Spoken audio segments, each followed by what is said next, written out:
Hey guys welcome back. मैं I ask you one final thing के episode number 6 के explanation में। अब देखो, इसके पहले 5 एपिसोड मैंने ऑलरेडी कवर कर रखे हैं। तो अगर तुमने अभी तक उन्हें नहीं देखा है तो यार पहले उन्हें जाके देख लेना।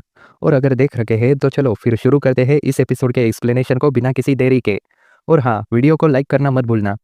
एपिसोड के स्टार्टिंग में हम यहाँ पे स्कारलेट को देखते हैं और वो बोलती है कि जो टेरेनेजा है वो डिसअपियर हो चुकी है और जो पाल्मियन किंगडम है वो यहाँ पे कुछ स्कीम कर रहा है, कुछ तो गड़बड़ है। एंड फिर हमें यहाँ पे स्कारलेट के हाथ में एक लेटर दिखाया जाता है और उसे सेंट डायना ने लिखा होता है।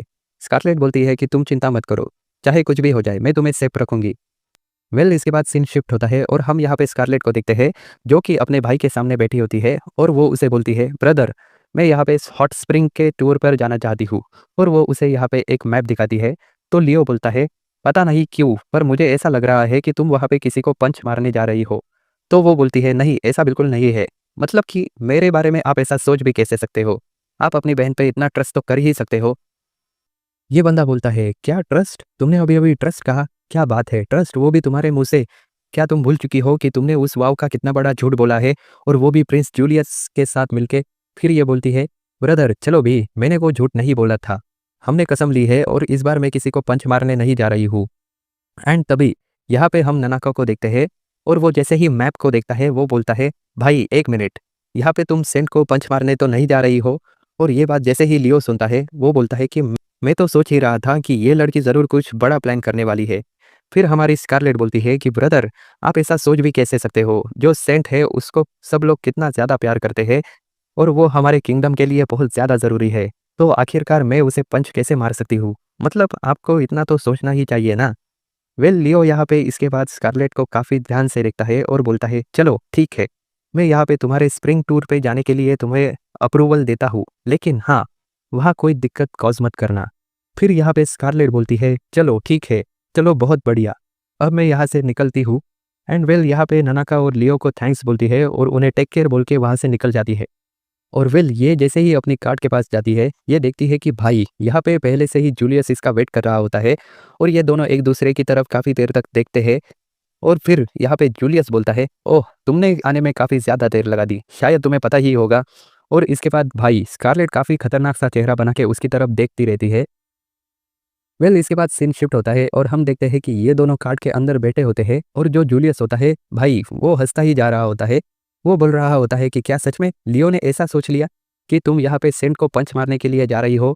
वो बोलती है कि हाँ ऐसा ही कुछ, पर मैं आपको उस पिलग्रिमेज पर कंपनी कर रही हूँ, ये लियो जो कि हेड है क्राउन इन्वेस्टिगेटरी ऑफिस का, उससे क्यों छुपाना है? तो जो यहाँ पे जूलियस होता है वो बोलता है, हाँ बिल्कुल, हमें ये बात सबसे छुपा के रखनी चाहिए। स्कारलेट बोलती है, क्या मैं पूछ सकती हूँ कि आखिर ऐसा क्यों?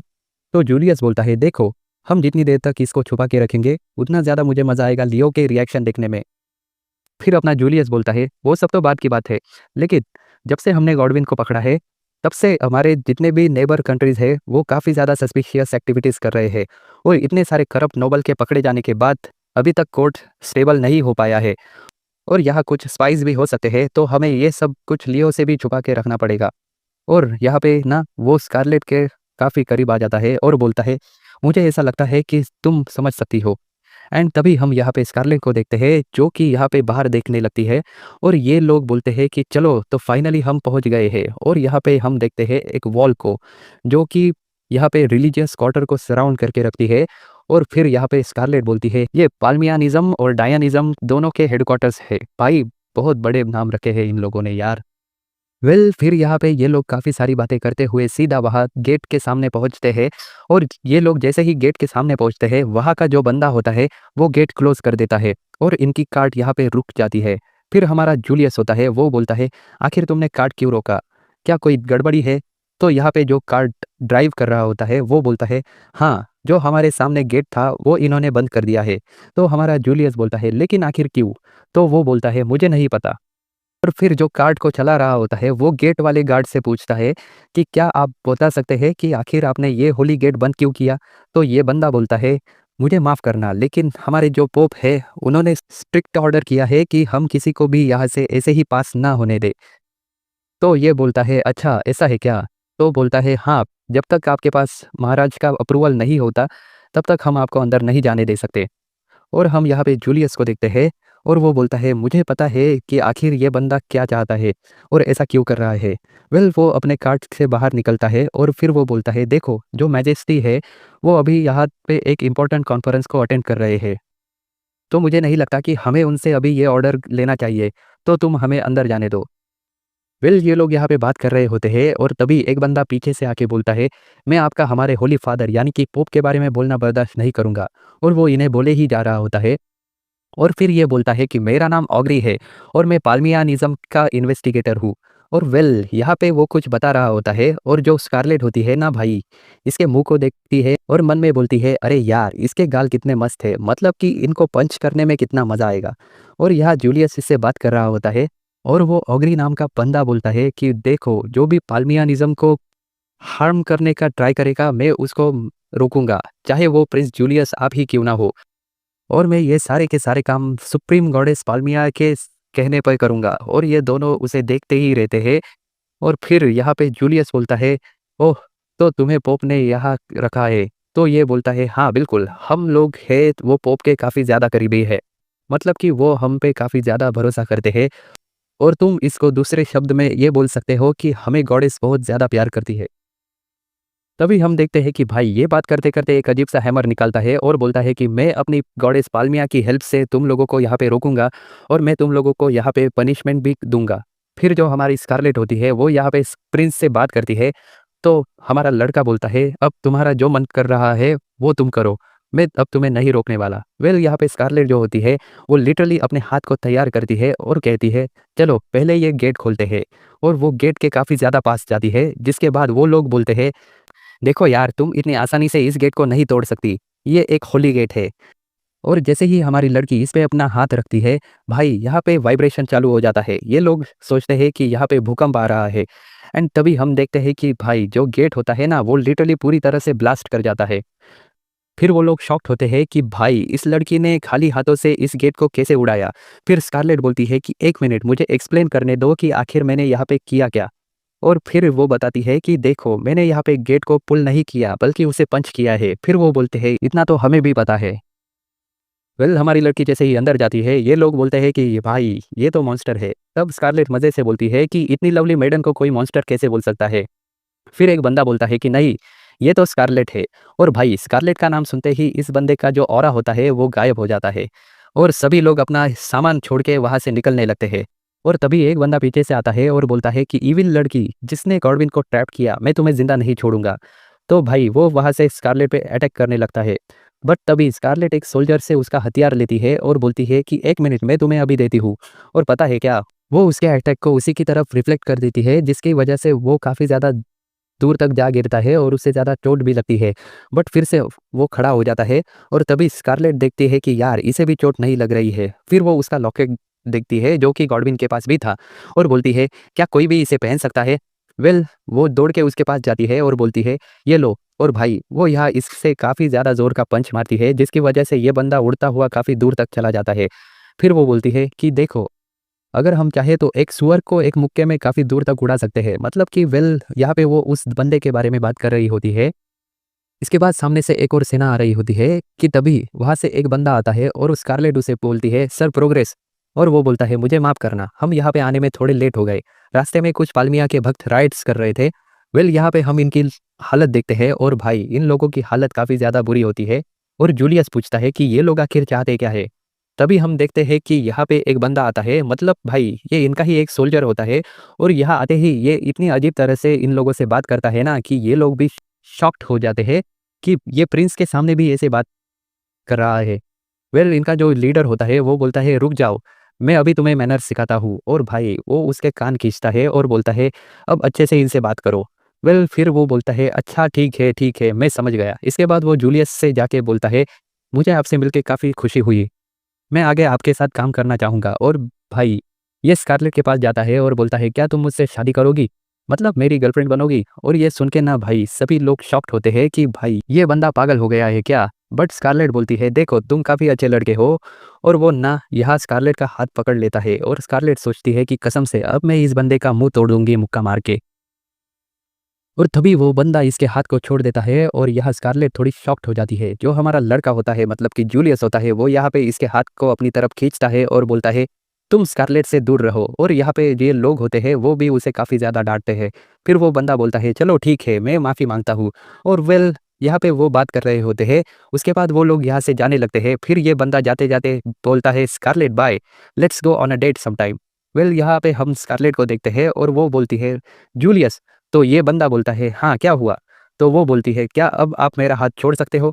ये बोलता है अरे हाँ, मुझे माफ़ करना, मतलब कि मैं ऐसे रिएक्ट कर दिया था। खैर छोड़ो, मुझे उस समय समझ नहीं आया कि मुझे क्या करना चाहिए। वेल, वो कहता है चलो हमें यहाँ पे सेंट डायना से जल्द ही मिलना चाहिए। और इतना बोल के वो लोग वहाँ से जाने लगते हैं। इसके बाद हमें दिखाया जाता है कि ये लोग सेंट डायना के रूम में पहुंच चुके होते हैं और फिर वहाँ पे जूलियस सेंट से बोलता है हमें कुछ कॉन्फिडेंशियल बात करनी है, तो हम प्राइवेट ऑडियंस चाहेंगे।